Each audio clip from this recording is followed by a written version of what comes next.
तो ठीक है। Good evening everybody. सो आज स्टार्ट करते हैं अपना लेक्चर। नेशनल सिक्योरिटी के ऊपर हमारा लेक्चर है और पीडीएफ दी थी, शायद पढ़ के आए होंगे आप सभी बच्चे। अगर नहीं भी पढ़ के आए होंगे तो आज सारी चीज़ क्लियर हो जाएगी कि नेशनल सिक्योरिटी में हम क्या क्या चीज़ें देखते हैं। सो दो करंट अफेयर की न्यूज़ है।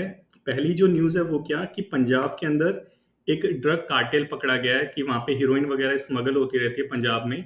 सो वहाँ पे वो पकड़ा गया है, एक वो न्यूज़ है। सो इसी न्यूज़ को मैंने अपने इंट्रोडक्शन के अंदर यूज़ किया है यहाँ पे।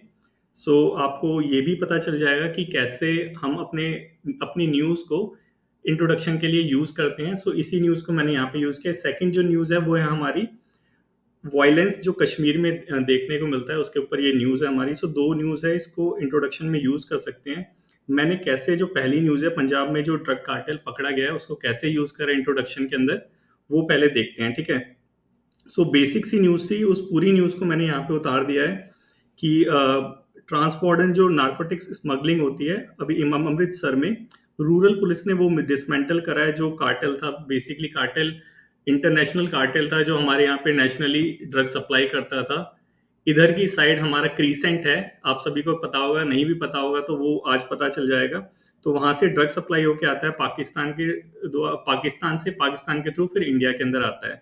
तो उसको डिसमेंटल करा है। तो वहीं पे ये सारी न्यूज़ को यूज़ करके मैंने फिर क्वेश्चन अप्रोच का यूज़ करा है कि ये जो इंसिडेंट होते हैं मैक्सिमम ये पाकिस्तान के अंदर क्यों होते हैं, पूरी ऑल ओवर इंडिया में। पाकिस्तान में पंजाब पंजाब पे ही क्यों होते हैं, क्यों पाकिस्तान बॉर्डर से पंजाब में सारा ये ड्रग आता है और मैक्सिमम हम केसेस देखते हैं तो पंजाब बॉर्डर पे ही ये सारी चीज पकड़ी जाती है। तो ऐसा क्यों होता है, इसको एक क्वेश्चन करा है। दूसरा क्वेश्चन करा है कि ये जो ड्रग्स है ये नेशनल सिक्योरिटी के लिए कैसे थ्रेट है। तीसरा क्वेश्चन करा है कि अगर ये है तो हम क्या क्या मेजर्स ले रहे हैं। तो आप देख सकते हैं कि इंट्रोडक्शन के अंदर मैंने पूरी डायरेक्शन बता दी है मेरे ऐसे के अंदर क्या क्या चीजें फॉलो करेगी। कि पहले तो मैं डिस्कस करूंगा पंजाब के बारे में कि क्यों पंजाब में ड्रग्स के जो केसेस हैं वो ज्यादा हैं। फिर डिस्कस करूंगा कि कैसे ये नेशनल सिक्योरिटी को थ्रेट है, और फिर मैं डिस्कस करूंगा क्या क्या हमारे मेजर्स हैं। सो आपको समझ आ गया होगा कैसे इंट्रोडक्शन को यूज करना है, क्वेश्चन से कैसे उसको डाइवर्ट करना है। ठीक है। सो अब जंप करते हैं अपने लेक्चर के अंदर। सबसे पहले जब हम लेक्चर स्टार्ट करेंगे, सो आज कोई बैकग्राउंड नहीं देखेंगे, आज हम देखेंगे स्ट्रक्चर, देखेंगे पूरी हमारी इंडिया का कि हमारी नेशनल सिक्योरिटी को कैसे सिक्योर करने के लिए हमारे पास स्ट्रक्चर है फुल इंडिया के ऊपर। ठीक है। सो सबसे पहले नेशनल सिक्योरिटी समझते हैं कि नेशनल सिक्योरिटी क्या होता है। नेशनल सिक्योरिटी क्या होता है, security of life and property. ठीक है। कि जो हमारे इंडियंस यहाँ पे रह रहे हैं उनकी लाइफ को सिक्योर करना है और जो हमारे पास प्रॉपर्टी है उसको सिक्योर करना है। सिर्फ दो चीज है, वही नेशनल सिक्योरिटी है। प्रॉपर्टी में सारी चीज आ जाती है, हमारी इकोनॉमिक्स आ जाती है, हमारे रिसोर्सेज आ जाते हैं, एम्प्लॉयमेंट ईटीसी सब चीजें आ जाती हैं प्रॉपर्टी में, और हमारा सिटीजन। ठीक है।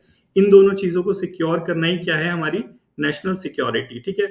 इसी चीज का हम स्ट्रक्चर देखेंगे कि हमारी जो इंडिया है उसका सिक्योरिटी आर्किटेक्चर कैसा है। ठीक है। सबसे ऊपर कौन आता है, सबसे ऊपर आता है हमारा मिनिस्ट्री ऑफ होम अफेयर्स। ठीक है। तो सारी चीजें हमारे यहाँ पे जो जितने भी जो सिक्योरिटी से रिलेटेड सारी चीजें होती है, नेशनल सिक्योरिटी से स्पेशली, वो ministry of home affair control करता है। उसके लिए सोल अथॉरिटी है। इंटरनल सिक्योरिटी की मैं बात कर रहा हूँ यहाँ पे, इंटरनल सिक्योरिटी के लिए सोल अथॉरिटी है कौन, मिनिस्ट्री ऑफ होम अफेयर।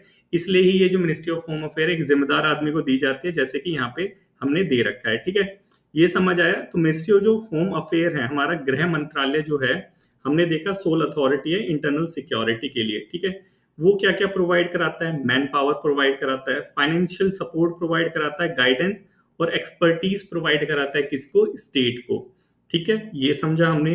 फिर अब देखते हैं कि हमारा जो मिनिस्ट्री ऑफ होम अफेयर है, हमने देखा सोल अथॉरिटी है इंटरनल सिक्योरिटी के लिए, इसके अंदर कौन कौन से डिपार्टमेंट आते हैं। तो under government of India allocation of business rule 1961 के अंदर इसके अंदर सेवरल डिपार्टमेंट्स आते हैं। तीन के बारे में हम देखेंगे। सबसे पहला आता है डिपार्टमेंट ऑफ बॉर्डर मैनेजमेंट। तो इंडिया के अंदर जितने भी बॉर्डर्स हैं इंक्लूडिंग कोस्टल बॉर्डर्स, उनका पूरा जो मैनेजमेंट करता है, कौन करता है, यही डिपार्टमेंट करता है, और किसके अंदर आता है, मिनिस्ट्री ऑफ होम अफेयर्स के अंदर। ठीक है। दूसरी चीज हम देखते हैं कि डिपार्टमेंट ऑफ इंटरनल सिक्योरिटी, जो इंटरनल हमारी सिक्योरिटी है उसको कंट्रोल करने के लिए कौन सा डिपार्टमेंट है, department of internal security, ministry of home affairs के अंदर आता है। इसके अंदर पुलिस से रिलेटेड सारी चीज हम डील करते हैं, लॉ एंड ऑर्डर स्टेट के हम डील करते हैं, और रिहेबिलिटेशन, ये तीनों चीजों को हम डील करते हैं डिपार्टमेंट ऑफ इंटरनल सिक्योरिटी के अंदर। ठीक है। उसके बाद आता है हमारा department of Jammu and Kashmir and Ladakh affair. ये भी किसके अंदर आता है, मिनिस्ट्री ऑफ होम अफेयर्स के अंदर। तो अभी हम जानेंगे कि बेसिकली हम ये तो अब स्ट्रक्चर देख रहे हैं बेसिकली, अब देखेंगे प्रॉब्लम क्या क्या है इसके बाद, तब पता चलेगा इस स्ट्रक्चर का यूज हम कैसे करेंगे। ठीक है, अभी पहले स्ट्रक्चर देखते हैं, उसके बाद हमारे यहाँ पे जितनी भी पैरामिलिट्री फोर्सेस होती हैं, जितने भी सेंट्रल पुलिस आर्म फोर्सेस हैं, वो भी किसके अंदर आती है, डिपार्टमेंट ऑफ, वो भी किसके अंदर आती है, मिनिस्ट्री ऑफ होम अफेयर्स के अंदर। जैसे सीआईएसएफ हो गया, सीआरपीएफ हो गया, बीएसएफ हो गया, आईटीबीपी, एसएसबी, ये सारी हमारी मिनिस्ट्री ऑफ होम अफेयर्स के अंदर आती है। तो यही क्या चीज है, यही है ये मैन पावर। ठीक है, जो हमारी ministry of home affairs provide कराती है जब जरूरत होती है इंटरनल सिक्योरिटी के लिए। सीआरपीएफ इसका बहुत अच्छा एग्जाम्पल है कि कहीं भी इलेक्शन होते हैं या कहीं भी कुछ जरूरत पड़ती है फोर्सेस की, सबसे पहले हमारी कौन सी फोर्स आती है, सीआरपीएफ। और वहां पे सीआरपीएफ वाले से बोलते हैं चलते रहो पुलिस फोर्स। ठीक है, तो ये बेसिकली वही है। और एक पैरामिलिट्री फोर्सेस भी है जैसे असम राइफल, ये भी हमारी मिनिस्ट्री ऑफ होम अफेयर्स के अंदर आती है।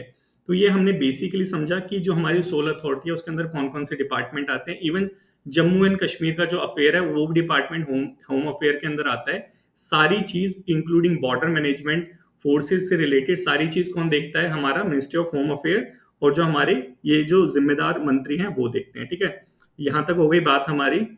उसके बाद हम देखते हैं पॉलिटिकल लेवल पे हमारी जो सिक्योरिटी है वो कैसे मैनेज होती है। ठीक है, पॉलिटिकल लेवल पे आता है हमारा कैबिनेट कमेटी ऑन सिक्योरिटी। तो यहाँ पे हमारे जो अपोजिशन के हो गए, हमारे जो लीडर्स हो गए, वो सारे मिलके हमारी जो सिक्योरिटी है उसके बारे में डिस्कस करते हैं।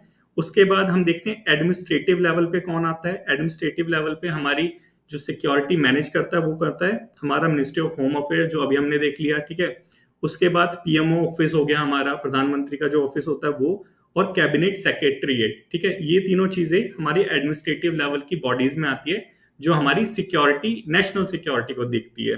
ठीक है, यहां तक समझ आ गया होगा।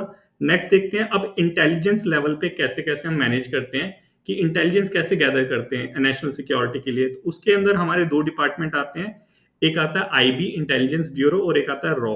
ठीक है, तो ये दोनों क्या करता है, ये इंटेलिजेंस को गैदर करते हैं, उसके बाद बताते हैं कि जैसे आप देखते होंगे ना कि न्यूज में आता है कि 2 आतंकवादी घुस गए, तो पता कैसे चला, तो ये इंटेलिजेंस एजेंसियां है जो इसके बारे में खबर रखती है, उसके बाद बताती है स्टेट पुलिस को, सेंट्रल पुलिस को, और वो जाके उनको कैप्चर करते हैं। ठीक है, यहाँ के बाद हम देखते हैं ऑर्गेनाइजेशन लेवल पे कैसे ये सारी चीजें मैनेज होती है, नेशनल सिक्योरिटी कैसे मैनेज होती है। उसके लिए हमारी एक कमेटी है, ज्वाइंट इंटेलिजेंस कमेटी, जेआईसी। ठीक है, उसके बाद एक है हमारा national technical research organisation, NTRO. तो ये बेसिकली क्या करते हैं, ये ऑर्गेनाइजेशन के लेवल के हमारे नेशनल सिक्योरिटी को कंट्रोल करने के लिए, सिक्योर करने के लिए मदद करते हैं। वैसे ही एक आता है हमारा, आपको पता है कि पीएमओ को एडवाइस देता है नेशनल सिक्योरिटी के लिए कौन, नेशनल सिक्योरिटी एडवाइजर, हमारे अजीत डोवाल जी, जो जिनका ये फोटो है सुपरमैन की तरह, ये पेज को फाड़ के बाहर निकल रहे हैं। तो यही क्या है, ये नेशनल सिक्योरिटी काउंसिल के अंदर ये सर्व करते हैं, एनएसए, नेशनल सिक्योरिटी एडवाइजर। इसके लिए जो सेक्रेटरिएट है उसका नाम है नेशनल सिक्योरिटी काउंसिल सेक्रेटरिएट, जो इनके अंडर आता है। ठीक है, ये एडवाइस देता है प्रधानमंत्री को, प्रधानमंत्री फिर मिनिस्ट्री को, मिनिस्ट्री से फिर पुलिस में, पुलिस से फिर ग्राउंड पे इंप्लीमेंटेशन होता है। ऐसे पूरा सर्कल कंट्रोल होता है। ठीक है, समझ आया। उसके बाद हमारा मिनिस्ट्री ऑफ डिफेंस भी आता है जो बॉर्डर पे लड़ता है। और मिनिस्ट्री ऑफ डिफेंस के अंदर 3 चीजें आती है, कौन कौन सी, आर्मी, नेवी, एयरफोर्स, और प्लस इनके जो डिफेंस इंटेलिजेंस एजेंसीज होती हैं वो आती है। फाइनेंशियल सिक्योरिटी के हमारे जो इनकम टैक्स वाले होते हैं वो आते हैं, सीबीडीटी वाले आते हैं, जीएसटी वाले आते हैं। तो ऐसे करके ये क्या है, हमारा पूरे इंडिया का सिक्योरिटी स्ट्रक्चर है, कैसे हम अपनी सिक्योरिटी को कंट्रोल करते हैं पूरे इंडिया लेवल पे। ठीक है, ये आपने समझ लिया होगा। इसके बाद अब यहां तक हमने समझा कि हमारा सिक्योरिटी का आर्किटेक्चर कैसा है। अब देखेंगे कि इस आर्किटेक्चर को, इस बेसिकली हमारी इंडिया को थ्रेट क्या क्या है, हमें इंडिया को क्या क्या खतरे हैं, इसको जब हम समझेंगे तब हम इसको कंट्रोल करने के लिए मेजर्स ला सकते हैं। ठीक है, तो सबसे पहले हम समझने की कोशिश करेंगे कि हमारी इंडिया को टेररिज्म को छोड़ के, क्योंकि टेररिज्म सबको पता है, टेररिज्म को छोड़ के उसको भी इंक्लूड करेंगे, तो टेररिज्म के अलावा भी कोई थ्रेट है हमारी इंडिया को, या सिर्फ एक टेररिज्म ही थ्रेट है। तो हर एक एंगल को यहाँ पे देखेंगे कि क्या क्या थ्रेट है।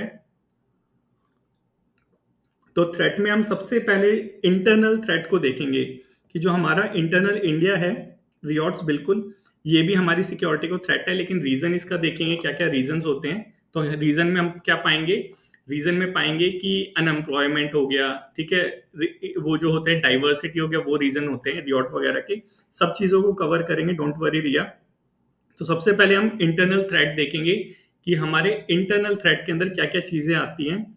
सबसे पहले सारी चीजें कवर होंगी गार्गी, सब चीजें कवर होंगी, चिंता मत करो। ठीक है, तो सबसे पहले हम देखेंगे सक्सेशनिस्ट मूवमेंट की कई कई जगह क्या है इंडिया के अंदर अलग होने की डिमांड उठ रही है, कि अलग स्टेट की डिमांड उठ रही है, इंडिया से ही अलग होने की डिमांड उठ रही है। तो वो कौन कौन सी जगह है, उसके रीजन क्या क्या है, वो सारी चीजें हम देखेंगे। तो सबसे पहले जब सक्सेशनिस्ट मूवमेंट की बातें करते हैं तो हम नॉर्थ ईस्ट की तरफ एक बार देखने की कोशिश करेंगे, नॉर्थ ईस्ट में क्या क्या चीजें हो रही हैं। ठीक है, सो नॉर्थ ईस्ट इंडिया के अंदर बेसिकली क्या है कि आपको पता है कि एथनिकली नॉर्थ ईस्ट इंडिया बहुत ज्यादा डाइवर्स है। ठीक है, वहां पे क्या है कि जो ट्राइब्स हैं, बहुत सारी ट्राइब रहती हैं, एक ही स्टेट में तीन चार ट्राइब रहती हैं, तो उनके बीच में हमें लड़ाइयाँ देखने को मिलती हैं। रीजन क्या क्या है वो बाद में देखेंगे, पहले रीजन, चलो पहले रीजन देखते हैं कि रीजन क्या क्या है। कि बेसिकली रीजन क्या है, आप खुद सोच के देखो। इकोनॉमिकली तो रीजन हो गई कि जब हमने पॉपुलेशन वाला चैप्टर पढ़ा था, हमें पता था कि पॉपुलेशन बढ़ेगी तो क्या होगा, रिसोर्सेज घटेंगे, मालथ्यूज वाली थ्योरी। तो वहां पे क्या होता है, जब रिसोर्सेज घटते हैं, पॉपुलेशन बढ़ती है, तो वहां पे क्या होता है कि डिमांड उठती है, वही वाला सन ऑफ द सॉइल वाला हमारा कॉन्सेप्ट आ जाता है यहाँ पे। तो उसी की वजह से क्या होता है कि वो अपने अपनी ट्राइब को ज्यादा इंपॉर्टेंस देते हैं कि इसके लिए अलग से हमें राइट्स चाहिए, उन सब चीजों के लिए डिमांड उठती है। तो वही यहाँ पे सक्सेसनिस्ट मूवमेंट को जन्म देता है। तो एथनिक एथनो नेशनलिज्म की जो हमारी पर्टिकुलर एथनिक है, जैसे नागा वाली हो गई, जैसे बोडो वाली हो गई, ये क्या डिमांड उठाते हैं कि हमारा अलग से स्टेट बनना चाहिए जिसमें सिर्फ नागा लोग रहेंगे।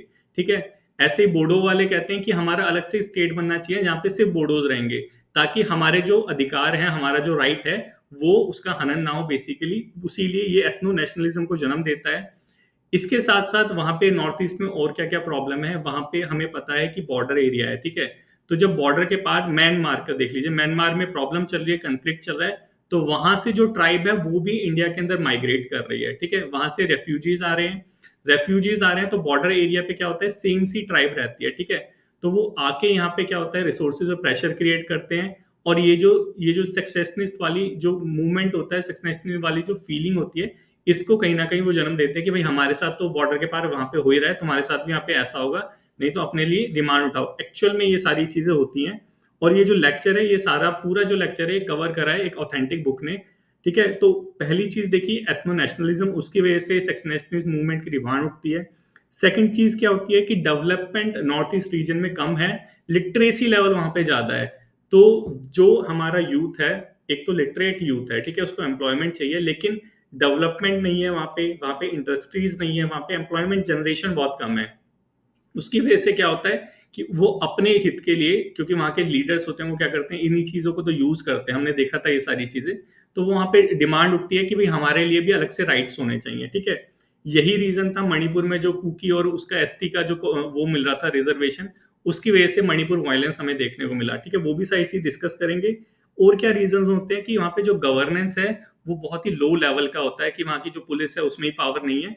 तो वो सारी चीजें, और क्या है, पोरस बॉर्डर है इंटरनेशनल, तो वहां से माइग्रेट करते रहते हैं, रेफ्यूजीज आते रहते हैं, बांग्लादेश से आ जाते हैं और यहाँ से म्यांमार से आ जाते हैं। ठीक है, तो ये सारे रीजन मिलके कहीं ना कहीं इस सेक्सेशनिस्ट मूवमेंट को जन्म देते हैं। तो सबसे पहले हम देखेंगे कुकी ग्रुप के बारे में कि नॉर्थ ईस्ट रीजन में क्या क्या डिमांडें उठ रही हैं, कैसे जो हमारा जो नेशनल सिक्योरिटी है उसको थ्रेट है उस सेक्सेशनिस्ट मूवमेंट से। सबसे पहले देखेंगे हम कुकी ग्रुप। तो कुकी ग्रुप कहाँ पे है, आप सभी को पता होगा कुकी ग्रुप कहाँ है, मणिपुर में। तो जैसे कि आपको ये जो मैप दिख रहा है, इसके अंदर ये जो ब्लू एरिया है, कुकी जो ग्रुप है, एक ट्राइब है, मणिपुर में रहती है। एक मणिपुर में बेसिकली तीन ट्राइब रहती हैं, एक कुकी ट्राइब रहती है, एक मैतीज रहते हैं और एक रहते हैं नागा। ठीक है, तीनों ट्राइब रहती हैं अलग अलग। एथनो नेशनलिज्म की फीलिंग आती है, तो अब ये ट्राइब क्या बोलते हैं कि हमारा अलग से एक स्टेट होना चाहिए। तो वैसे ही ये जो कुकी ग्रुप है, ये यहाँ पे डिमांड उठा रहा है कि ये जो कुकी लैंड बनाओ, इस मणिपुर को डिवाइड करो, इस मणिपुर को, और यहाँ पे कुकी लैंड बनाओ। जैसे यहाँ पे दिख रहा है, ये जो ब्लू वाला एरिया है, कह रहे हैं इसको अलग करो मणिपुर से। ठीक है, तो ये एक चीज समझी कि कुकी ग्रुप क्या डिमांड उठा रहा है और किस लिए उठा रहा है। वो हमने रीजन देख लिया कि डेवलपमेंट लो है, जॉब वगैरह नहीं है, एम्प्लॉयमेंट नहीं है, एथनो नेशनलिज्म की फीलिंग वहां पे उठ रही है। और ये जो कुकी लैंड की डिमांड उठ रही है, वो वहां का एक कमेटी है, कुकी स्टेट डिमांड कमेटी, ये वो डिमांड उठा रहा है। ठीक है, उसी बीच में हमने देखा कि वहां की जो हाई कोर्ट है, वहां पे हाई कोर्ट ने बोला कि मैतीस को भी एसटी का दर्जा दिया जाए। ठीक है, उसी के ऊपर पूरा ये मणिपुर वायलेंस हो गया जो हमें मणिपुर में देखने को मिला, कुकीज और मेतीस के बीच में, बेसिकली इन दोनों ट्राइब के बीच में है। और रीजन क्या है? अनएम्प्लॉयमेंट। ठीक है, हमने समझा पहला सक्सेशनिस्ट मूवमेंट नॉर्थ ईस्ट का कुकी ग्रुप को लेके कि वहां पे कुकी लैंड की डिमांड कर रहा है, इंडिया को डिवाइड करने की कोशिश कर रहा है। और यहाँ पे रेफ्यूजीज का भी हाथ है इस कुकी लैंड के पीछे। जो रेफ्यूजीज म्यांमार के हैं वो कौन से एथनिक ग्रुप के हैं? कुकी चिन जो एथनिक ग्रुप के।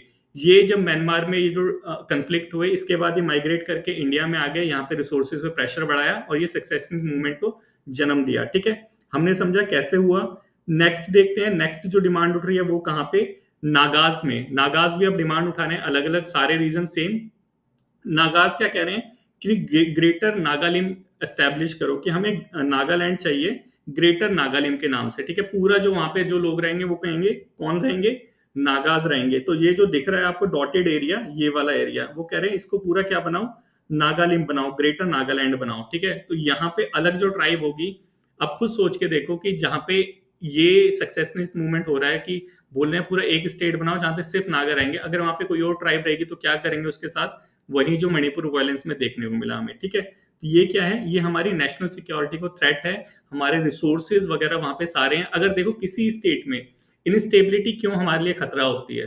क्योंकि अगर ये जो इनस्टेबिलिटी रहती है वहां पे कभी भी इन्वेस्टमेंट नहीं आती। ठीक है, इसीलिए ये जो हमारा नॉर्थ ईस्ट रीजन है वहां पे डिफरेंट ट्राइब्स रहती है, हमेशा अलग अलग अपने हित के लिए डिमांड उठाती रहती है और नेशनल इंटरेस्ट के बारे में कभी सोचती नहीं है। इसलिए वहां पे डेवलपमेंट होता नहीं है, इंडस्ट्रीज वहां पे जाती नहीं है, क्योंकि जाएगी पता है वहां पे आग लगा देंगे इंडस्ट्रीज को। यही करते हैं दंतेवाड़ा में भी, यही करते हैं नॉर्थ ईस्ट रीजन में भी, इसलिए वहां पे डेवलपमेंट नहीं हो रहा है।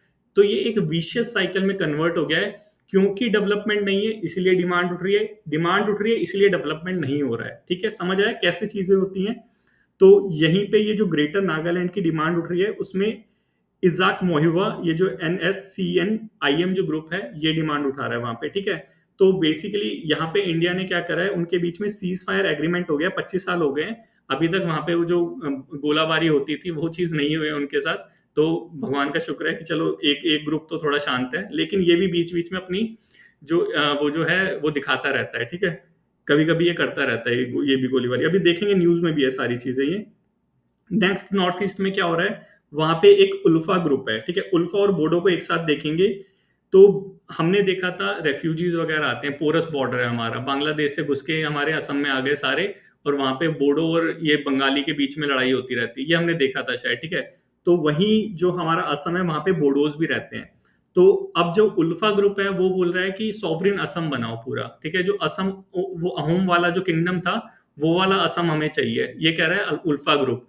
और बोडोज वहां पे जो हिल एरिया में बोडोज रहते हैं, बोडोज ट्राइब रहती है, वो कहते हैं हमें अब बोडोलैंड चाहिए, वहां पे हमें असम से अलग होना है। तो वैसे ही ये अब इंडिया का हम कुछ ऐसा बनाना चाहते हैं, यहाँ पे बोडोलैंड होगा और यहाँ पे असम होगा, तो इन दोनों के बीच में भी लड़ाई चलती रहती है। ठीक है, तो ये क्या करता है, ये हमारी नेशनल सिक्योरिटी को थ्रेट पहुंचाता है, हमारी इकोनॉमिक सिक्योरिटी को थ्रेट पहुंचाता है।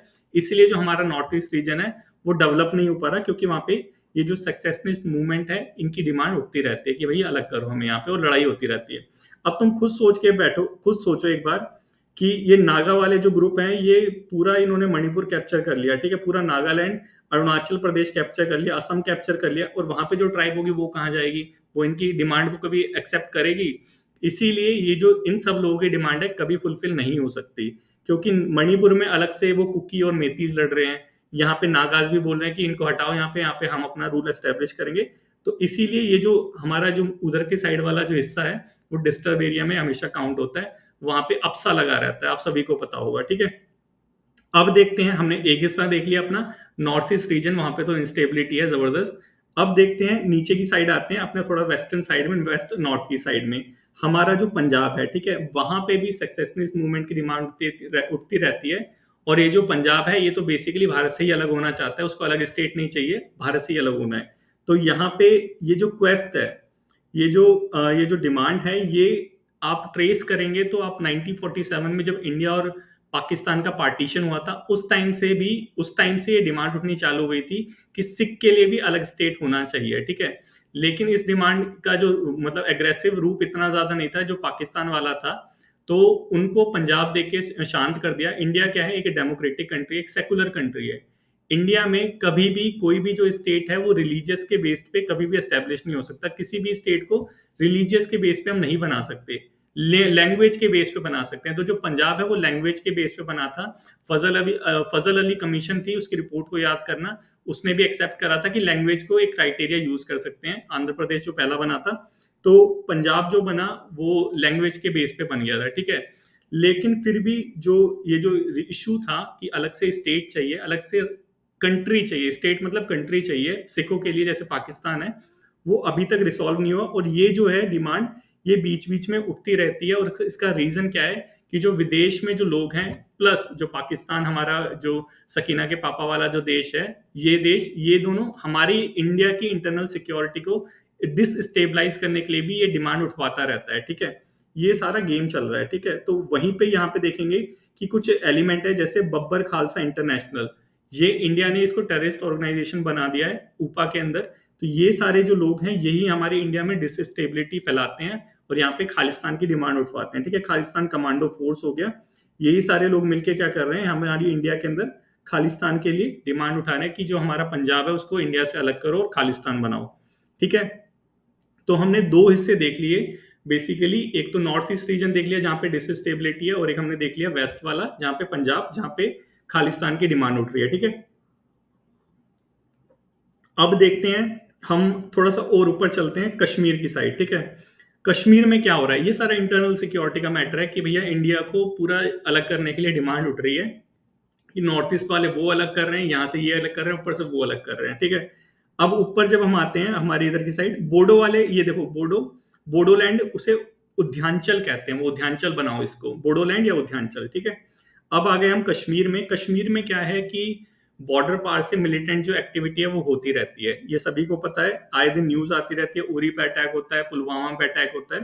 तो यहाँ पे जो मिलिटेंट आउटफिट है वो कौन कौन से इन्वॉल्व हैं, जैश ए मोहम्मद, ठीक है, हम, हुजी, अल बदार, ये बेसिकली क्या क्या चाहते हैं, ये लिबरेट करना चाहते हैं कश्मीर को इंडिया से, और वहां पे एक इस्लामिक रूल एस्टेब्लिश करना चाहते हैं कश्मीर के अंदर। ये जो मिलिटेंट ग्रुप है वो ये चाहते हैं, ठीक है। अब थोड़ा सा कश्मीर को देख लो, देखो ये जो ब्लू वाला हिस्सा दिख रहा है, क्योंकि बहुत सारे बच्चे ऐसे होंगे जिनको अभी तक शायद ये नहीं पता होगा कि जो हमारा पूरा कश्मीर है वो हमारे पास नहीं है, ठीक है। तो ये जो ब्लू हिस्सा दिख रहा है आपको, ये वाला, ठीक है, ये चाइना के पास है, चाइना ने इसको कंट्रोल कर रखा है। इंडिया क्लेम्ड बाय चाइना लिख रखा है, लेकिन भैया ये तो चाइना के पास है, इंडिया क्लेम कर रहा है, ठीक है। ये इंडिया क्लेम कर रहा है लेकिन ये चाइना के पास है, ठीक है, ये वाला हिस्सा भी। उसके बाद ये वाला जो हिस्सा है, ये वाला हिस्सा, ये पीओके है, ठीक है, पाकिस्तान ऑक्युपाइड कश्मीर, ये इंडिया क्लेम कर रहा है इन दोनों हिस्से को, ठीक है। और ये वाला हिस्सा, ये बेसिकली ये हमारे पास है थोड़ा सा, ये हमने कंट्रोल कर रखा है, ठीक है। तो अब देखेंगे कि हमने देख लिया जो मिलिटेंट आउटफिट है, ये सारे कश्मीर को लिबरेट करना चाहते हैं। और ये डिमांड कहाँ से उठी थी, पाकिस्तान जब अलग हुआ था उसके बाद आपको पता होगा कि कश्मीर इंडिपेंडेंट रहना चाहता था, ठीक है। जब कश्मीर इंडिपेंडेंट रहना चाहता तो पाकिस्तान ने वहां पे रजकाज जो थे उन्होंने अटैक कर दिया था, और फिर इंडिया गया था बचाने के लिए। तब तक तो ये मामला इतना उन्होंने घेर लिया था, जो ये दिख रहा है पीओके वाला, और आज तक ये उन्हीं के पास है, ठीक है।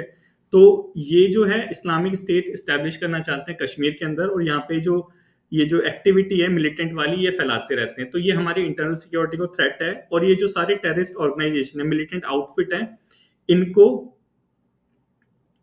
कोई नहीं, चलो उसको बाद में देखेंगे। अगर देखो ये जो है, ये वाला मिलिटेंट आउटफिट है, ये ट्रेनिंग वगैरह सारे कहाँ से लेते हैं, पीओके में पाकिस्तान इन्हें अच्छे से ट्रेनिंग प्रोवाइड कराता है कि वो गोला वोला फेंकना सिखाता है, उसके बाद बोलता है कि जाओ इंडिया के अंदर और वहां पे जाके थोड़ा सा बम वगैरह फोड़ के आओ, ठीक है। अगर किसी ने वो 26/11 फिल्म नहीं देखी तो थोड़ा देख लेना, उसको समझ आ जाएगा, ठीक है। ये हमने समझा कश्मीर में क्या चल रहा है। कश्मीर में उसको इस्लामिक स्टेट बनाना चाहते हैं, इंडिया से लिबरेट करना चाहते हैं, इसीलिए वहां पे वो डिसस्टेबिलिटी फैलाते हैं हमारे नेबरिंग स्टेट वाले, पाकिस्तान, ठीक है। इसको थोड़ा मजाक मजाक वे में याद रखना, बहुत अच्छे से याद रहेगा। उसके बाद हम थोड़ा नीचे की साइड में देखते हैं। अब हमने देख लिया यहाँ पे नॉर्थ ईस्ट, यहाँ पे कश्मीर, और यहाँ पे हमारा पंजाब, उड़ता पंजाब, ठीक है। अब आ जाओ नीचे की साइड थोड़ा, कि नीचे की साइड भी कुछ इशू चल रहा है या फिर वहां पे सब ठीक है। जब नीचे की साइड आते हैं तो हम देखते हैं यहाँ पे है रेड कॉरिडोर, जो ये दिख रहा है आपको, ठीक है। ये रेड कॉरिडोर क्या है, यहाँ पे जो नक्सलिस्ट जो एक्टिविटी होती है वो यहाँ पे बहुत ज्यादा होती है, इसलिए यहाँ पे रेड कॉरिडोर बोलते हैं। अब ये क्या चीज है, इसको थोड़ा देखेंगे, ये इंटरनल सिक्योरिटी के लिए हमारी थ्रेट है। तो नक्सलिज्म, ये देखो, ये रहा। ये क्या चीज है? जो नक्सलिज्म बोल लो या माओइज्म बोल लो, ये आर्म्ड इंसर्जेंसी है कि भैया बंदूक बंदूक वगैरह लेके ये लड़ते हैं स्टेट के खिलाफ। और ये लेफ्टिस्ट, मतलब जो होते हैं ये वाले, जो हमारा रशिया था, जो इंडिया सोशलिज्म वाले, तो ये रेडिकल सोशलिस्ट बोल सकते हैं, रेडिकल लेफ्टिस्ट बोल सकते हैं, कि ये एकदम से तख्ता पलट करना चाहते हैं और समानता लाना चाहते हैं। ये जो माओइस्ट है, ये जो नक्सलिज्म है, ये ठीक है। तो इसको अभी देखेंगे, इसकी कौन सी आइडियोलॉजी है, कैसे बेस्ड है, क्या क्या चीज कर रहे हैं। इसके इसको देखने से पहले थोड़ा हम देखते हैं कि इसकी शुरुआत कहाँ से हुई नक्सलिज्म की, ठीक है। तो इसकी शुरुआत बेसिकली वेस्ट बंगाल के नक्सलबारी विलेज से हुई थी, इसलिए इसे नक्सलिज्म बोलते हैं। यहाँ पे चारू मजूमदार करके एक बेचारा गरीब आदमी था। यहाँ पे बेसिकली क्या हुआ था, थोड़ी कहानी को याद रखो। 1967 नक्सलबारी वहां से चारू मजूमदार ने चालू करी थी। क्या हुआ था कि वहां पे जो गरीब थे, ठीक है, अभी देखो 1967 चल रहा है, अभी ये इंदिरा गांधी वाला या जवाहरलाल नेहरू वाला टाइम है ये। तो उस टाइम में अभी डेवलपमेंट हुआ नहीं था, हमने पढ़ा था इकोनॉमी वाला, तो वो याद रखो कि उस टाइम में भुखमरी चल रही थी, पैसे वैसे थे नहीं, और ये जो लैंड रिफॉर्म है ये सारा हुआ नहीं थी, जाट जमींदार रहते थे। ये क्या करते थे, जो गरीब लोग होते थे उनको ओप्रेस्ड करते थे, ठीक है। और वेस्ट बंगाल में यहीं से ये जो नक्सलवाड़ी मूवमेंट है ये चालू हुआ था। कैसे चालू हुआ था कि वहां की कोर्ट ने ऑर्डर दिया था, कुछ यहाँ पे जमीन का इशू था कि गरीब की जमीन छीनी जा रही थी जमींदार के द्वारा, ठीक है। तो कोर्ट ने ऑर्डर दिया था कि जो लैंड है वो उसको दोबारा वापस दिया जाए, कोई XYZ बंदा था, ठीक है। तो कोर्ट के ऑर्डर के बावजूद भी उसका लैंड वापस नहीं दिया। तो उसके बाद ये चारू मजूमदार ने और ये CPI पार्टी ने हथियार उठाए और उसको, जो जमींदार था उसको मार के उसका लैंड उसको वापस दिलवाया। उसी के बाद से नक्सलिस्ट मूवमेंट चालू हो गया। मोटिव क्या था कि इक्वालिटी लाना, ठीक है। जो वहां पे ऑप्रेस्ड क्लास थी, क्योंकि पुलिस वाला सिस्टम अभी वहां पे इतना ज्यादा स्टैब्लिश नहीं हुआ था, जो गवर्नमेंट की वेलफेयर स्कीम थी वहां तक अभी पहुंच नहीं पाई थी। तो वो जो लोग थे, बहुत ऑप्रेस्ड लोग थे, उन्होंने हथियार उठाए कि अब यार हमें ही वेपन को उठाना पड़ेगा इक्वालिटी लाने के लिए।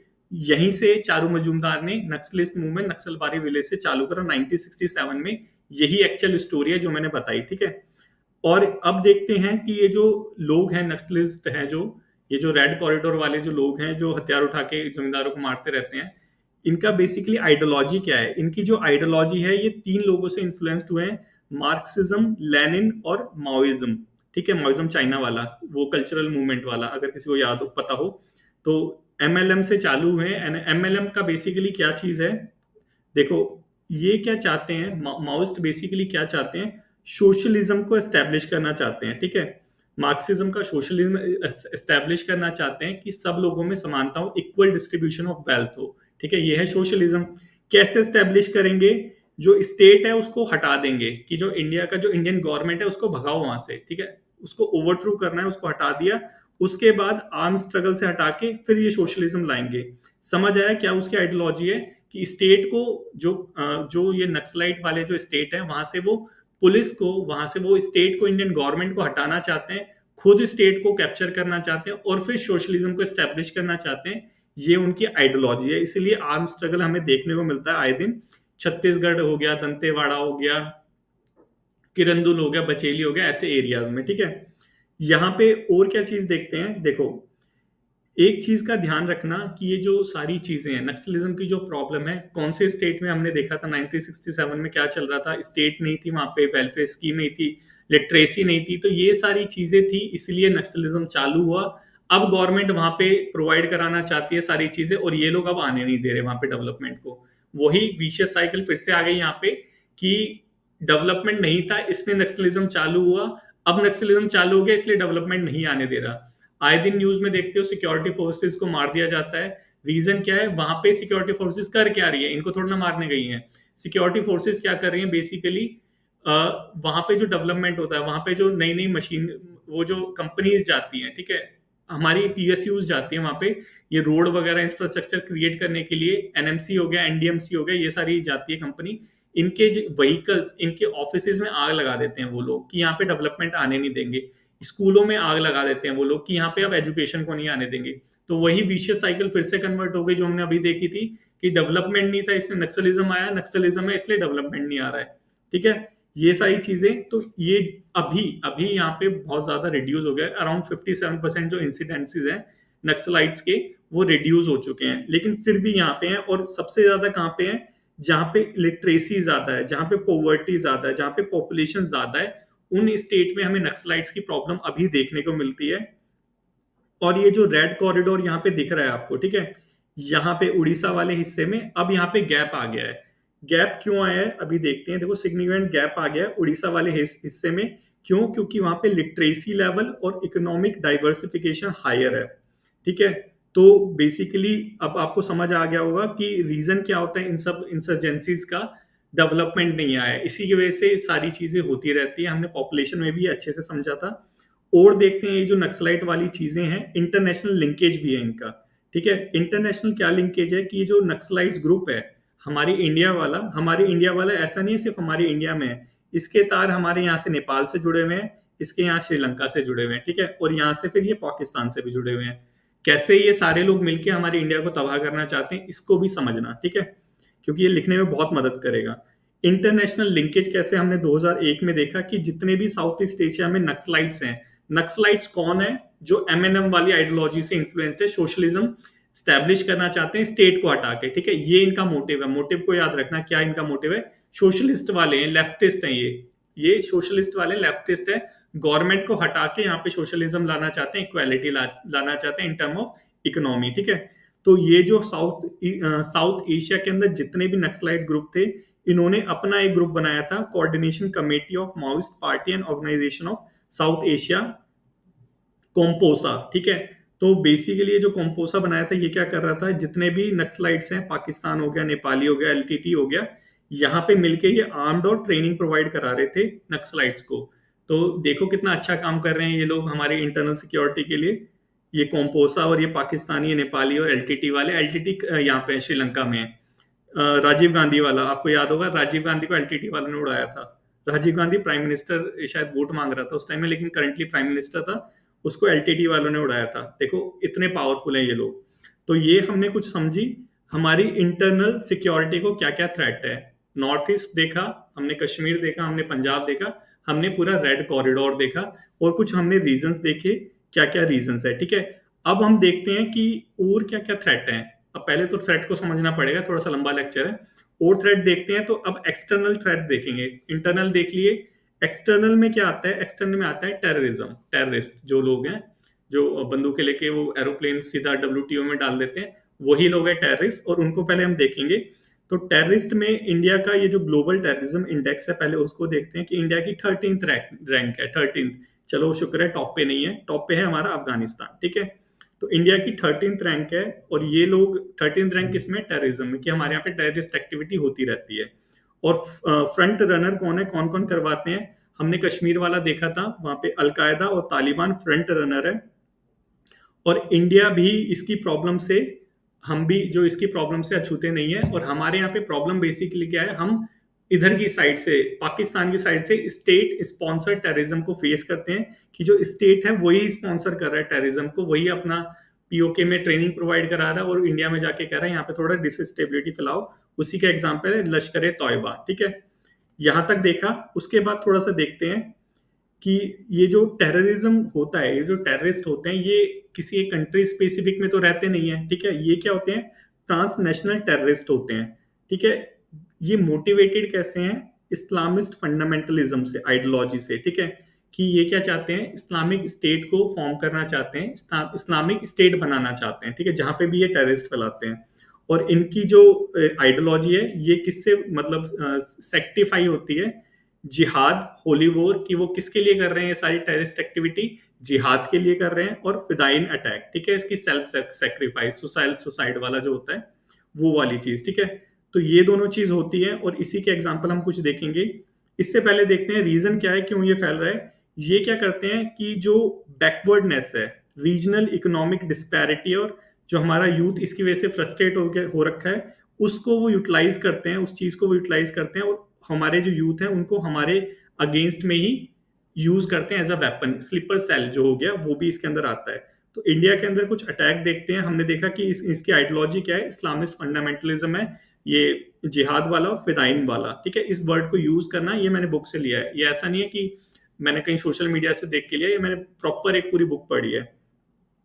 हमारे इंडिया में कौन कौन से अटैक हुए थे? 2008 में मुंबई अटैक हुआ था, उरी अटैक, पुलवामा अटैक, ये सारे हुए थे, लेकिन ये मेजर अटैक थे।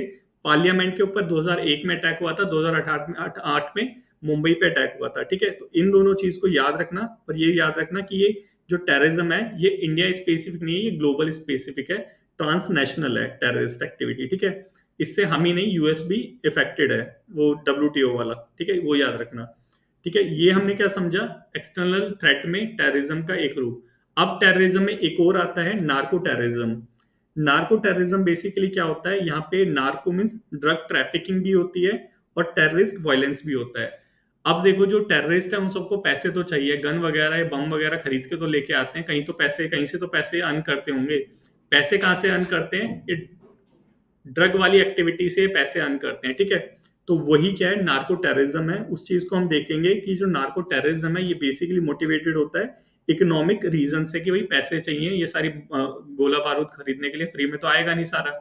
तो इसीलिए ये नार्को टेररिज्म वाली एक्टिविटी हम देखने को मिलते हैं। कहाँ कहाँ देखने को मिलती है ये देखो, नेपाल में, क्योंकि नेपाल में क्या है, फंजिबल बॉर्डर्स हैं। जो बॉर्डर्स हैं वो एकदम से वैसे नहीं है, एकदम फेंसिंग फेंसिंग नहीं हो रखी वहां पे बॉर्डर से। वहां से जो माइग्रेट है वो कर सकते हैं, रेफ्यूजीज आ सकते हैं, जा सकते हैं। तो वहां से हमें नार्को टेररिज्म वाली एक्टिविटी देखने को मिलती है। पाकिस्तान हो गया और बांग्लादेश हो गया। ठीक है, अब हम देखेंगे पंजाब वाला किस्सा, हमने देखा था उड़ता पंजाब में वो ड्रग्स पकड़े गए अभी, जो इंट्रोडक्शन में यूज करा। क्यों पंजाब स्पेसिफिक होता है? रीजन है ये कि यहाँ पे गोल्डन क्रिसेंट है, यहाँ पे गोल्डन ट्राइगल, और बीच में कौन फंस गया? हमारा इंडिया। ये दिख रहा है, यहाँ पे क्या होता है, ये ड्रग्स वगैरह, अफीम वगैरह की खेती होती है, और एक यहाँ पे होती है। अब यहाँ से इधर आता है और यहाँ से इधर आता है। ठीक है, इसलिए नॉर्थ ईस्ट रीजन और हमारा पंजाब वाला रीजन ये इफेक्टेड होता है ड्रग वाली एक्टिविटीज से। आपको अगर नहीं पता हो तो कि कोई मणिपुरी आपका दोस्त होगा, उससे पूछना कि वहां पे क्या क्या चीजें मिलती है और कितनी सस्ती सस्ती मिलती है। ठीक है, अब मैं नहीं बताऊंगा यहाँ पे, चलो आगे देखते हैं। ठीक है, और क्या चीज है देखो, इंडिया इसी की वजह से, क्योंकि यहाँ पे क्रीसेंट है, यहाँ पे क्या है, ट्राइंगल है, इस वर्ड को यूज करना, गोल्डन क्रीसेंट हमारा है वेस्ट साइड में, गोल्डन ट्राइंगल हमारा है ईस्ट साइड में। इसी की वजह से क्या है, इंडिया जो है हब बन चुका है किसका? ड्रग मीनेंस का। ठीक है, उसी का एग्जाम्पल है कि वन ऑफ इंडिया क्या है, one of the top destination है सिंथेटिक ड्रग का, इसको आइस कहते हैं। मेटा मेटा मेफ्टेमाइन, पता नहीं क्या नाम है, लेकिन इसको शॉर्ट फॉर्म में आइस कहते हैं। ठीक है, मेटामेफ्टामाइन, इसको आइस कहते हैं, और इंडिया इसका डेस्टिनेशन बन चुका है, वन ऑफ द टॉप। ठीक है, किसकी वजह से? क्योंकि हम बीच में आ रहे हैं गोल्डन क्रिसेंट के, गोल्डन ट्राइंगल के।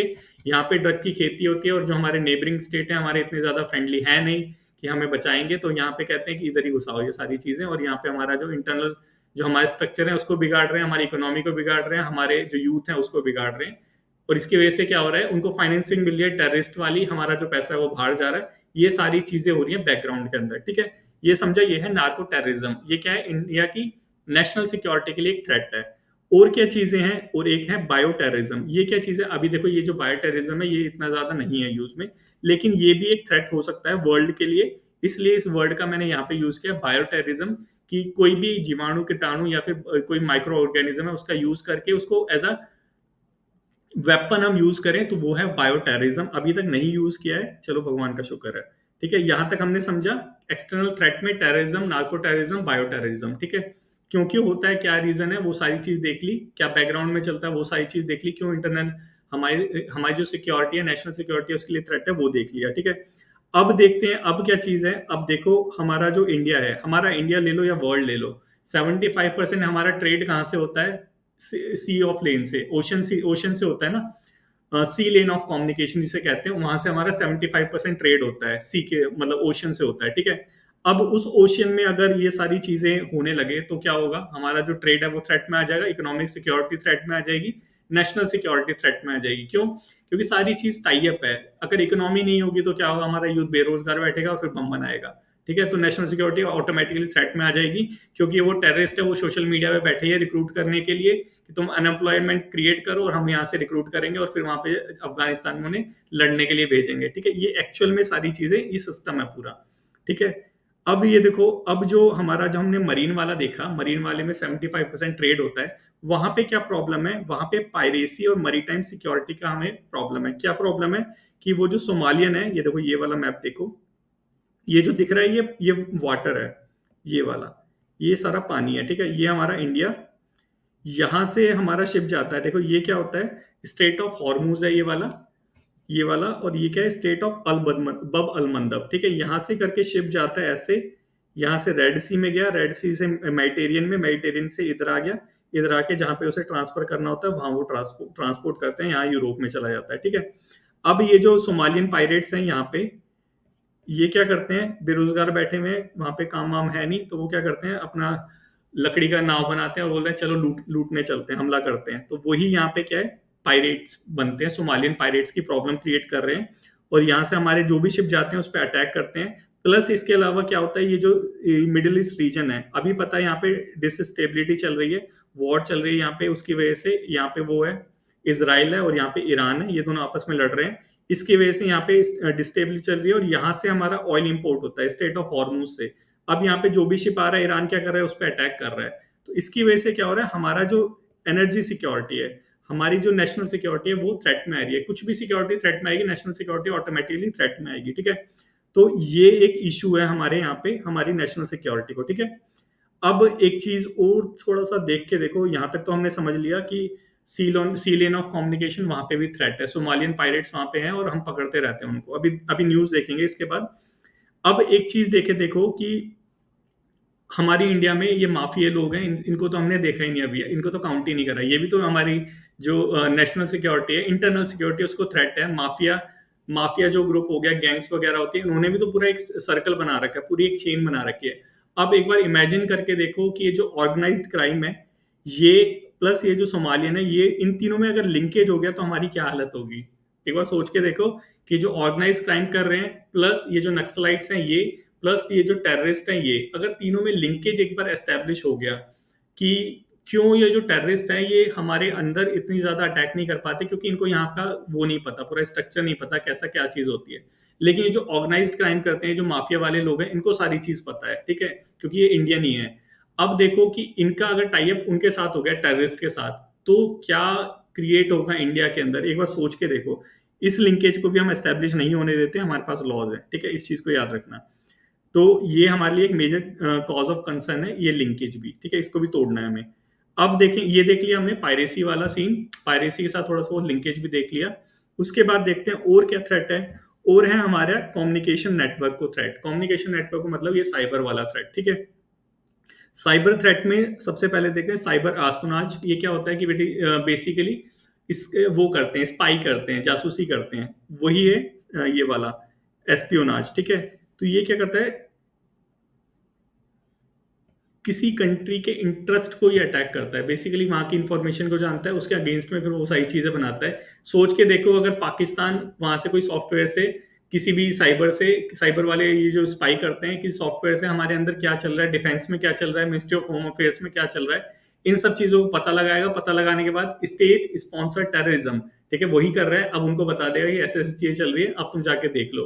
अब देखो क्या होगा कि ये जो पहले से जो थ्रेट था एग्जिस्टेंस में, साइबर ने उसको एग्रीवेट कर दिया, बढ़ा दिया और ज्यादा।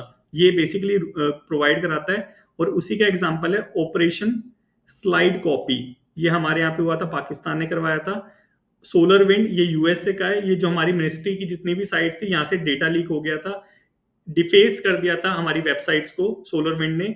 रेडिको चाइना का था। हमें देखा था कि अभी बॉम्बे के अंदर पावर क्राइसिस आ गए थे, वो किसका था, रेडिको का काम था, ठीक है।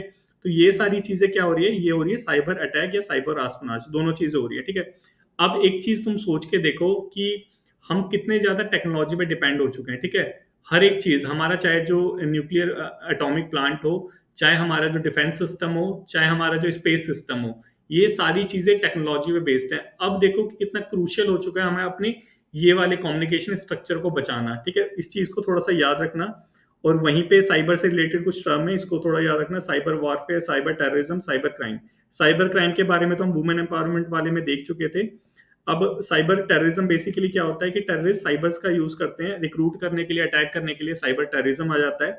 वैसे ही ग्लासगो एयरपोर्ट अटैक हुआ था, वो साइबर टेररिज्म का एक एग्जाम्पल है, ठीक है। इतना आपको याद रखना पड़ेगा, ठीक है।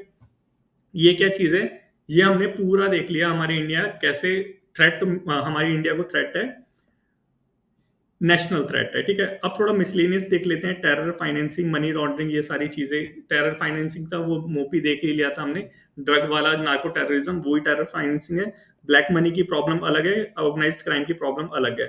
प्रॉब्लम किस लिए? क्योंकि हमारे यहाँ पे लॉज का जो एनफोर्समेंट है वो बहुत वीक है, इसलिए ये सारी जो हमारी इंटरनल सिक्योरिटी है उसको थ्रेट है। ठीक है, यहां तक हमने समझ लिया कि थ्रेट क्या क्या है हमारी सिक्योरिटी को। ठीक है, अब इसको थोड़ा वैसे देख लेते हैं, क्योंकि यहाँ पे डेटा मैं डाल नहीं सकता, छोटा छोटा डेटा है, उसको कैसे डालूंगा। अब देखते हैं, न्यूज देखते हैं कि एक्चुअली न्यूज में ये सारी चीजें हो रही है जो डिस्कस करी है, नहीं हो रही।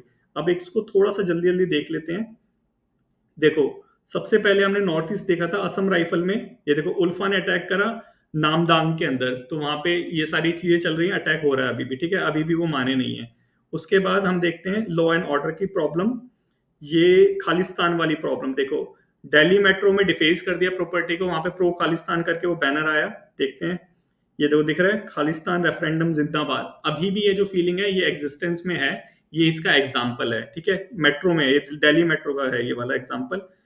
और और देख, पटियाला में कर्फ्यू लग गया, एंटी खालिस्तानी वो सारी चीजें हुई, ये देखो ये सारी चीजें हो रही हैं। अब देखो कि इस स्टेट में डेवलपमेंट किस लेवल का होगा जब ये सारी चीजें वहां पे हो रही हैं, इसीलिए डेवलपमेंट हैम्पर होता है और वो विशियस साइकिल फिर से क्रिएट होती है। और देखते हैं, और है ये वाला तो हमने उसमें ही देख लिया अपने इंट्रोडक्शन के अंदर, कि वहां पे कश्मीर में वायलेंस हो रहा है। ये बुरहान वानी वाला, ये बुरहान वाली वाला हमने ये इसलिए लिखा है क्योंकि वो हिजबुल मुजाहिदीन का वो था। ये एग्जाम्पल इसलिए है क्योंकि कैसे जो हमारा ये, क्योंकि ये बुरहान वानी कौन था, ये उसी स्टेट का बंदा था, कश्मीरी था ये। ठीक है, अब ये कैसे रेडिकलाइज हुआ और कैसे उनके साथ मिला, ये उसका एग्जाम्पल है। ठीक है, इसको थोड़ा सा कोड कर सकते हैं। ये ड्रग वाला हमने देख ही लिया, और ये कौन सा है ये भी देख लेते हैं, ये सोमालियन पायरेट्स वाला। ठीक है, तो जो सारी प्रॉब्लम हमने डिस्कस करी वो सारी एक्चुअली में हो रही है, ये इसका एग्जाम्पल है। अब ये छोटी छोटी चीजें इसको कोट कर नहीं सकते, तो इसलिए इसको अलग से हमने दिखा दिया। ठीक है, अगर करना चाहो तो कर लेना, क्योंकि आए दिन पकड़े जाते हैं, इतनी इंपॉर्टेंट ये न्यूज नहीं होती फिर, क्योंकि हर दूसरे दिन पकड़े जा रहे हैं, कभी 10 पकड़े गए पायरेट्स, कभी 15 पकड़े गए, कब तक उसको कैप्चर करोगे? कुछ स्पेसिफिक न्यूज हो उसको तो कैप्चर कर भी सकते हैं। ठीक है, तो ये क्या चीज है, वो जो सारी चीजें हमने देखी ऑन द ग्राउंड हो रही है, इसका एग्जाम्पल है। ठीक है, अब देखते हैं हम, देखो अब थोड़ा सा दिमाग में बैठाने के लिए मैं यहाँ पे मैप लेके आऊं खाली। अब तुम थोड़ा सा देखो कहाँ पर कहाँ कहाँ क्या प्रॉब्लम है। इस रीजन में क्या प्रॉब्लम थी, इंसर्जेंसी की प्रॉब्लम थी, क्योंकि यहाँ पे क्या था, एथनिक कंफ्लिक्ट चल रहे हैं। ठीक है, ये हमने देखा।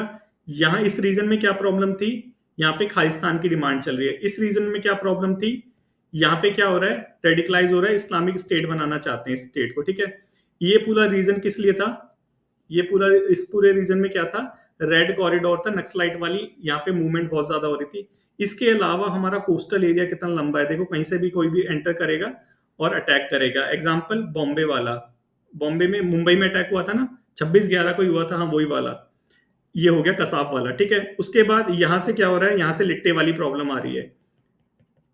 यहां से क्या हो रहा है, ये जो तमिल लिबरेशन फोर्स जो है वो यहाँ पे भी नक्सलाइट वाली मूवमेंट आ रही है और इनसे मिलके इसको और बढ़ा रही है। ठीक है, उसके बाद यहाँ से ड्रग्स आ रहा है। ठीक है, यहाँ से ड्रग्स आ रहा है, तो तुम खुद सोच के देखो कि भैया इंडिया की क्या हालात हो रखे हैं, कि कैसे बचाएंगे इंडिया को, किस लेवल पे सारी चीजें चल रही हैं।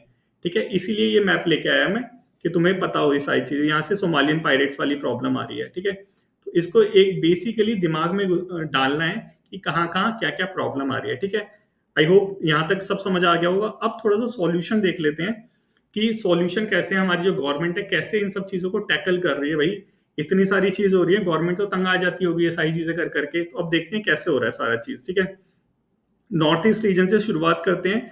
नॉर्थ ईस्ट रीजन पे अब तुम खुद बताओ, कि अगर ये सारी चीजें, अगर तुम वहां की अथॉरिटी होते, तुम्हें ये सारी चीजें कंट्रोल करनी होती तो कैसे करते?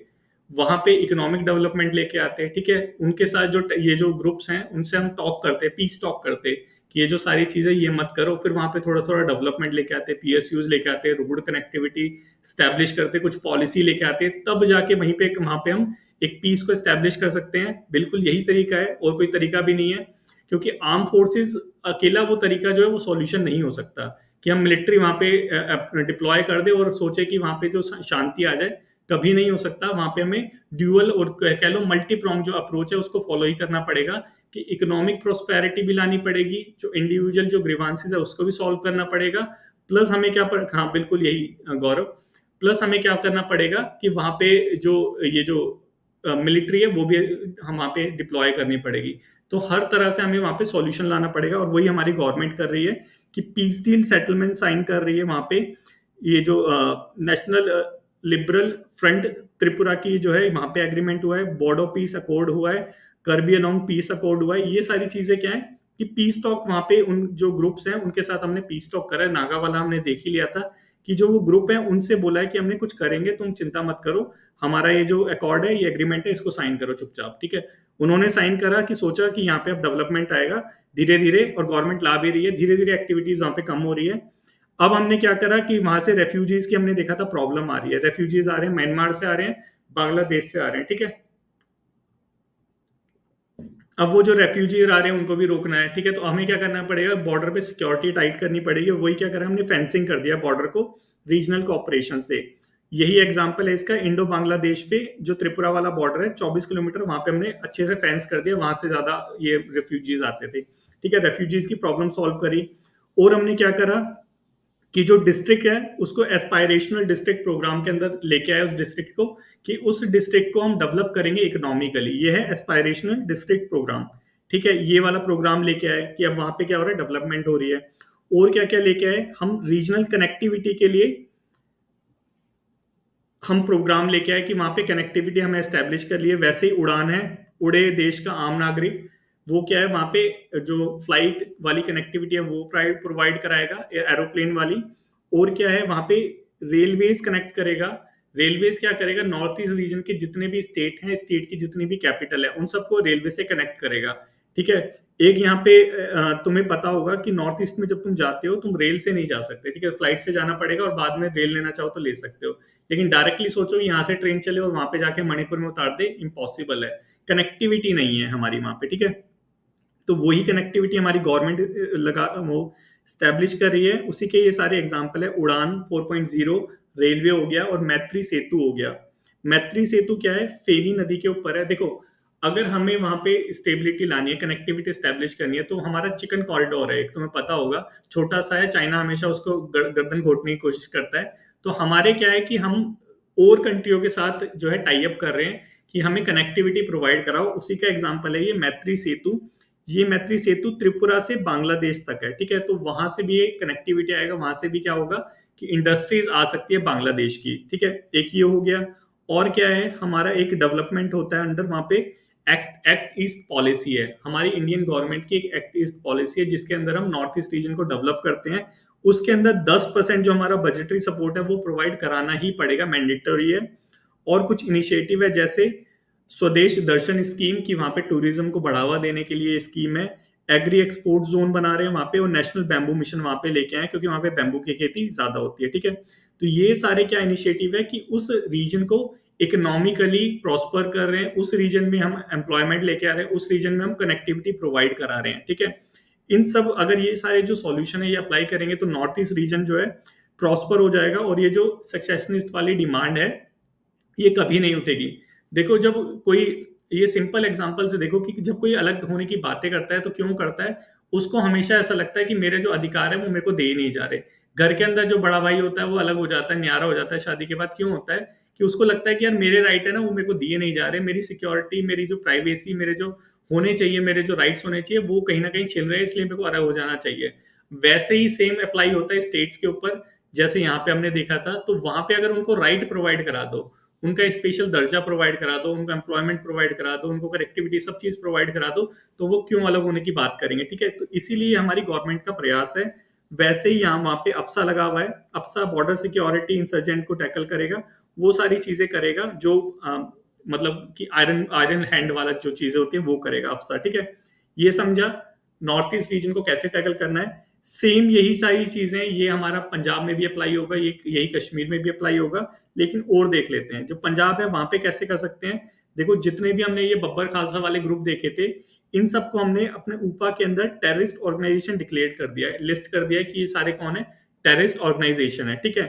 अब ये सारी चीजें तो हमने कर दी, इसके अलावा हम क्या कर सकते हैं, क्योंकि इंडिया के अंदर तो एक्टिवेटेड नहीं है ग्रुप, ठीक है। ये सारे जो ग्रुप है इंडिया में नहीं है, इंडिया से बाहर है। कनाडा हो गया, पाकिस्तान हो गया, क्योंकि अभी देखा था हमने एक वो निज्जर था जिसको गोली मारी थी, वो पाकिस्तान में मारी थी, पता नहीं किसने मारी थी, लेकिन इंडिया का नाम लग रहा था। वो कौन था? वो खालिस्तान का प्रो एक्टिविस्ट था। ठीक है, तो इससे साबित होता है कि वो जो लोग हैं वो तो प्रमोट कर रहे हैं कि खालिस्तान की जो एक्टिविटी है वो बढ़नी चाहिए, इंडिया को मतलब इंडिया से पार्टीशन होना चाहिए पंजाब का। अब हमने टेररिस्ट ऑर्गेनाइजेशन बना दिया उन सब लोगों को जो प्रो खालिस्तान की डिमांड करते हैं, बब्बर खालसा और ये जो खालिस्तान लिबरेशन फोर्स है, इन सबको हमने टेररिस्ट ऑर्गेनाइजेशन डिक्लेयर कर दिया है। ठीक है, एक मिनट रुको, शायद वो हो गया। ठीक है, हाँ।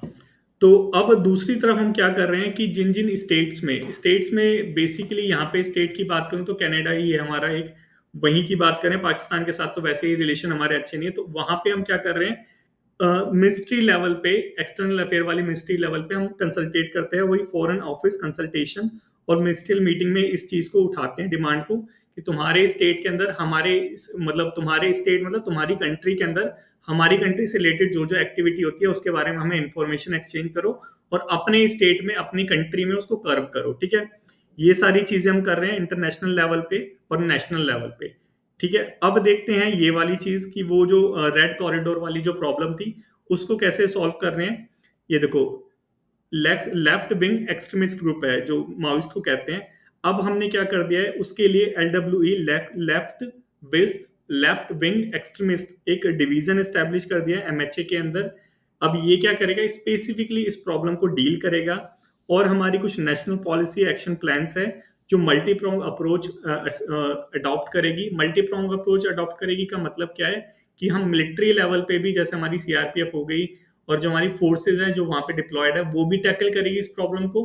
प्लस हम क्या करेंगे, वहां पे डेवलपमेंट लेके आएंगे। जैसे कि आपको पता होगा कि जितने भी CAPF के एग्जाम होते हैं वहां पे स्पेशल यहाँ पे इनको कोटा दिया जाता है, जो नक्सलाइट इफेक्टेड एरिया के जो बच्चे हैं जो इस फोर्स में आना चाहते हैं उनको स्पेशली कोटा दिया जाता है। ठीक है, तो वो क्या चीज है, वही मल्टी प्रोंग अप्रोच है कि वहां पे एम्प्लॉयमेंट भी दे रहे हैं प्लस मिलिटरीली भी हम उनको टैकल कर रहे हैं, दोनों तरह से हम कर रहे हैं, वही ये चीज है। और एक हमारा ऑपरेशन स्ट्रेटेजी है समाधान स्ट्रेटेजी।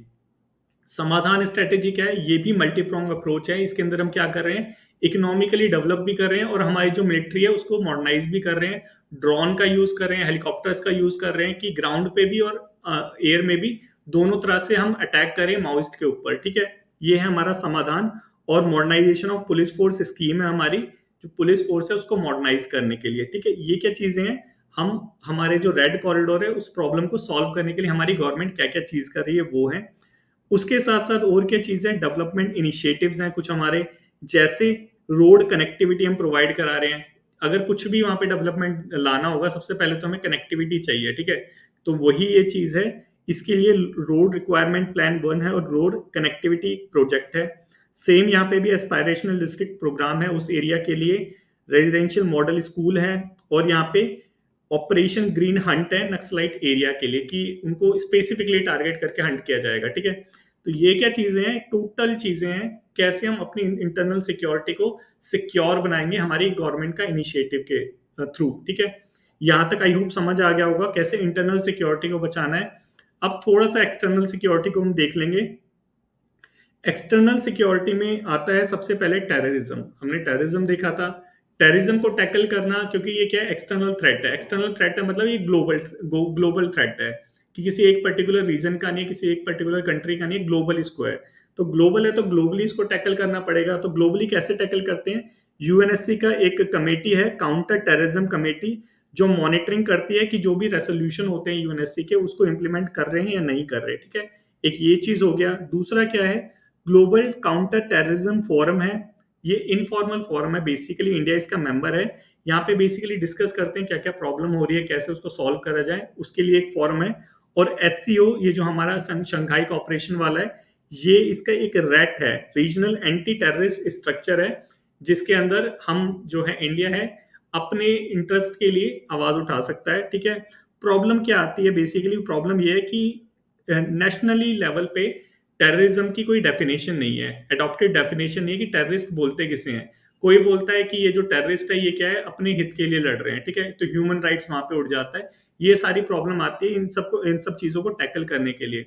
लेकिन पहले एक तुम्हें पता होगा इंसिडेंट कि जब तक USA के अंदर वो WTO वाला सीन नहीं हुआ था, वो वाला वर्ल्ड ट्रेड सेंटर वाला, WTC पे अभी तक उसामा बिन लादेन ने अभी प्लेन वहां पे पार्क नहीं किया था, तो तब तक यूएसए बोलता था कि नहीं ये जो लोग हैं ये अपने हित के लिए लड़ते हैं। ये एक्चुअल में है, ये एक्चुअल में मैंने बुक में से पढ़ा था कि वो यूएसए ने बोलता था, यूएसए कभी इंडिया की बात नहीं मानता था कि जो वहां के जो टेररिस्ट ऑर्गेनाइजेशन है अलकायदा वगैरह, इनको टेररिस्ट लिस्ट के अंदर इंक्लूड करा जाए। यूएसए बोलता था कि नहीं ये जो लोग हैं अपने हित के लिए लड़ रहे हैं।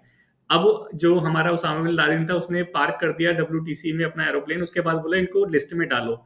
एक्चुअल में ये हुआ था। तो ये क्या चीज है कि इंटरनेशनल लेवल पे हमारी सहमति नहीं है कि कौन टेररिस्ट की कैटेगरी में आता है कौन नहीं आता। तो ये प्रॉब्लम होती है सॉल्व करने के लिए। इंडिया का स्टेट स्पेस क्या इनिशिएटिव है, हमारे यहाँ पे ऊपा है। ऊपा में हमने देख लिया था, हमने जो ये जो है खालसा वाले बब्बर खालसा वाला जो ऑर्गेनाइजेशन है इसको टेररिस्ट ऑर्गेनाइजेशन डिक्लेयर कर दिया था। तो हम ऊपा के अंदर किसी भी ऑर्गेनाइजेशन को टेररिस्ट ऑर्गेनाइजेशन डिक्लेयर करते हैं, वैसे ही उसको डील करने के लिए हमारे पे NIA है, नेशनल इन्वेस्टिगेशन एजेंसी है, और हमारे यहाँ पे MHA जो हमारा मिनिस्ट्री ऑफ होम अफेयर है उसमें डिविजन्स है कुछ, जैसे counter terrorism, counter radical division है, साइबर एंड सिक्योरिटी डिवीजन है। तो ये क्या है, साइबर थ्रेट को भी डील करता है और टेररिज्म को भी डील करता है। वैसे ही नेट ग्रिड है हमारा, नेशनल इंटेलिजेंस ग्रिड है। ठीक है, तो ये क्या चीजें टोटली हम क्या कर रहे हैं, टेररिज्म वाली चीज को हमारे इंटरनेशनल नेशनल लेवल पे डील कर रहे हैं, उसके एग्जांपल्स हैं कैसे कैसे डील कर रहे हैं वो चीजें हैं। फिर हमने देखा था नार्को टेररिज्म वाला, ड्रग वाला। ठीक है, तो उसको कैसे हम डील कर रहे हैं, उसके लिए हमारा एक ऑपरेशन है, ऑपरेशन समुद्रगुप्त। हमने देखा था ये जो हमारा कोस्टल एरिया है यहाँ से भी चीजें हो सकती है। ठीक है, वो आया था, कसाब आया था वहां पे हॉलीडे मनाने के लिए यहाँ पे, और यहाँ पे बहुत वो करके गया था। तो कोस्टल एरिया में वहां पे भी हमें सर्विलांस क्रिएट करना पड़ेगा। उसी के लिए क्या है, ऑपरेशन समुद्रगुप्त, जो हमारा नार्कोटिक्स वाला डिपार्टमेंट है NCB, वो यहाँ पे कंट्रोल करता है drug trafficking Indian Ocean region में थ्रू दिस इनिशिएटिव। ठीक है, ऑपरेशन समुद्रगुप्त में। नेक्स्ट हम देखते हैं, नेक्स्ट क्या है, लेजिस्लेटिव एनेक्टमेंट की लेजिस्लेशन लेवल पे हम कैसे नार्को टेररिज्म को कंट्रोल करते हैं।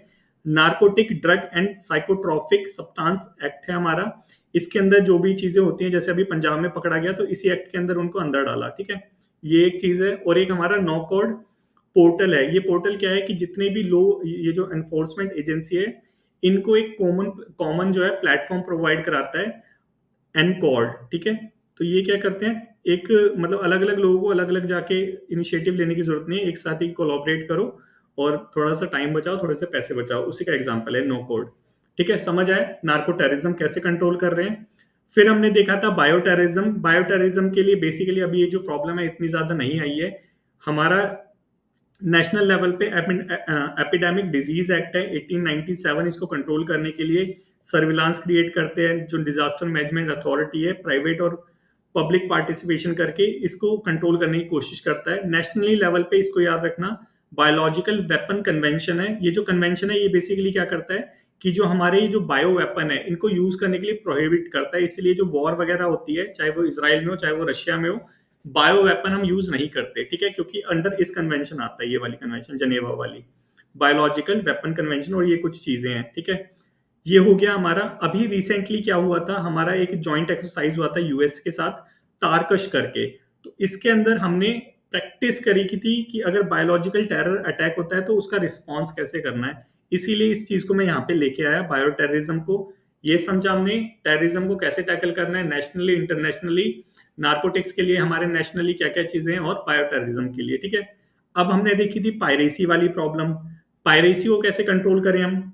अब देखो, तुम खुद देखो कि पायरेसी को कंट्रोल करना है, कैसे करोगे। देखो, या तो जो सबसे पहले तो क्या करोगे कि हमारा जो बॉर्डर एरिया है, हमारा जो कोस्टल एरिया, सर्विलांस बढ़ा दो वहां पे। ठीक है, उसके बाद क्या करो, हमारी जो नेवी वाली पावर है उसको बढ़ा दो। ठीक है, उसके बाद क्या करो, जितने भी लिटोरल स्टेट है, लिटोरल स्टेट कहते हैं जो कोस्टल स्टेट होते हैं, जैसे इंडिया भी एक लिटोरल स्टेट है, तो जितने भी लिटोरल स्टेट है जो इस प्रॉब्लम को फेस करते हैं उनके साथ टाई अप करो और यहाँ पे एक्सरसाइज वगैरह बढ़ा दो। ये सारे अगर सॉल्यूशन करें तो हम ये जो पायरेसी वाली प्रॉब्लम है इसको सॉल्व कर सकते हैं। और यही हमारी गवर्नमेंट कर रही है। ठीक है, क्या कर रही है, देखो जो हमारी जो नेवी की पावर है कैसे बढ़ा रही है, INS विक्रांत और INS अरिहंत इसमें इंक्लूड करा है। ये न्यूक्लियर ट्रायड बन गया हमारी इंडिया। उसके बाद रीजनल कोऑपरेशन कर रहा है, हमारे कुछ इनिशिएटिव है जैसे सागर हो गया, इंडियन ओशन रिम एसोसिएशन हो गया, और IONS हो गया। ठीक है, ये क्या एक ऑपरेशन का एग्जांपल है। उसके बाद क्या कर रहा है, पेट्रोलिंग कर रहा है, सर्विलांस कर रहा है अंदर कोस्टल सिक्योरिटी स्कीम के अंदर। उसके बाद क्या कर रहा है, सॉफ्ट पावर को यूज कर रहा है, प्रोजेक्ट मौसम लेके आया है ताकि जो लिटोरल कंट्रीज है उसको रिकनेक्ट करा जा सके, ठीक है। और क्या कर रहा है, इंफ्रास्ट्रक्चर को क्रिएट कर रहा है, सागरमाला हो गया। और क्या कर रहा है कि सस्टेनेबल इकोनॉमी बना रहा है, ब्लू इकोनॉमी, ठीक है। तो ये सारे अगर इनिशिएटिव करेंगे, जो पायरेट्स वाली प्रॉब्लम है इसको हम सॉल्व कर लेंगे, ठीक है। ये समझ आया। और क्या चीज थी हमारे पे, साइबर थ्रेट, ठीक है। लास्ट वाला साइबर थ्रेट देखा था। अब जो साइबर थ्रेट है उसको कैसे हम सॉल्व करें। देखो, साइबर थ्रेट है वो कोई कंट्री स्पेसिफिक थ्रेट नहीं है, कोई बाउंड्री नहीं है साइबर की, ठीक है। कहीं से भी आता है, कहीं भी जाता है। तो अब उसको कंट्रोल करेंगे तो कैसे करेंगे। सबसे पहले तो नेशनल लेवल पे हमारे कुछ इनिशिएटिव होने चाहिए, कुछ लॉज वगैरह होने चाहिए कि हमारा अगर लड़का कुछ कर रहा है तो उसको अंदर डाले, ठीक है। ये हो गए नेशनल लेवल के। इंटरनेशनल लेवल पे हम क्या कर सकते हैं, हम कोलैबोरेट कर सकते हैं कंट्रीज के साथ, ठीक है। इंटरनेशनली जो हमारी एसोसिएशन हो गया, जैसे यूएन हो गया, वहां पे एक एक रेसोल्यूशन पास कर सकते हैं ताकि इस मीनेस को कंट्रोल किया जा सके, ठीक है। और हमारी जो मिनिस्ट्रीज हैं वो अपने लेवल पे कुछ इनिशिएटिव ला सकती है, अपना जो स्ट्रक्चर है उसको हम स्ट्रॉन्ग कर सकते हैं। ये सारी चीजें करके हम अपने साइबर थ्रेट वाले जो हमारा नेशनल सिक्योरिटी का जो थ्रेट है उसको रोक सकते हैं या नहीं रोक सकते। बिल्कुल रोक सकते हैं। अब देखते हैं गवर्नमेंट क्या कर रही है इन सब के लिए। देखो, नेशनल लेवल पे हमारे लीगल फ्रेमवर्क है, कौन कौन से, नेशनल साइबर सिक्योरिटी पॉलिसी, ठीक है, ये हमारा नेशनल, ये आईटी एक्ट हो गया। नेशनल डिजिटल कम्युनिकेशन पॉलिसी, ये नेशनल लेवल पे है कि अगर तुम नेशनली कुछ करोगे तो तुम्हें हम यहां से देखेंगे, ठीक है। उसके बाद इंस्टीट्यूशनल फ्रेमवर्क देखते हैं। जैसे ये हो गया national cyber security coordination centre, हमने एस्टेब्लिश करा कि हमारा जो इंटरनल स्ट्रक्चर है उसको स्ट्रॉन्ग बनाने के लिए, ठीक है। वैसे ही ये हमारा कंप्यूटर इमरजेंसी रिस्पॉन्स टीम आ गया, ये प्रोटेक्शन सेंटर आ गया, कोऑर्डिनेशन सेंटर आ गया, और ये साइबर स्वच्छता केंद्र आ गया। ये क्या है, हमारा इंटरनल जो स्ट्रक्चर है उसको मजबूत कर रहे हैं, ठीक है। लॉ वाइज भी देखा हमने, स्ट्रक्चरल वाइज भी देखा। और क्या क्या इनिशिएटिव है, और इनिशिएटिव है ऑपरेशन चक्रा सीबीआई का, जो साइबर अनेबल्ड जो क्राइम नेटवर्क होते हैं उसको कैसे टैकल करें, उसके लिए ऑपरेशन चक्रा। वैसे ही साइबर सुरक्षित भारत हो गया, कवच हो गया, एनर्जी सिनर्जी हो गया, और ये कोकोज हो गया, ठीक है। तो ये क्या चीज है, सारे हमारे कैसे साइबर थ्रेट को हम टैकल करेंगे उसके एग्जाम्पल है। यहां तक किसी को कोई डाउट तो नहीं है, सब समझ आ गया होगा कैसे हर चीज को हमने हर चीज को देखा, हर डायमेंशन को टच करा, हर डायमेंशन की प्रॉब्लम देखी, हर डायमेंशन का फिर सॉल्यूशन देखा, ठीक है। अगर अब किसी को डाउट है तो वो मेरे से पूछ सकता है।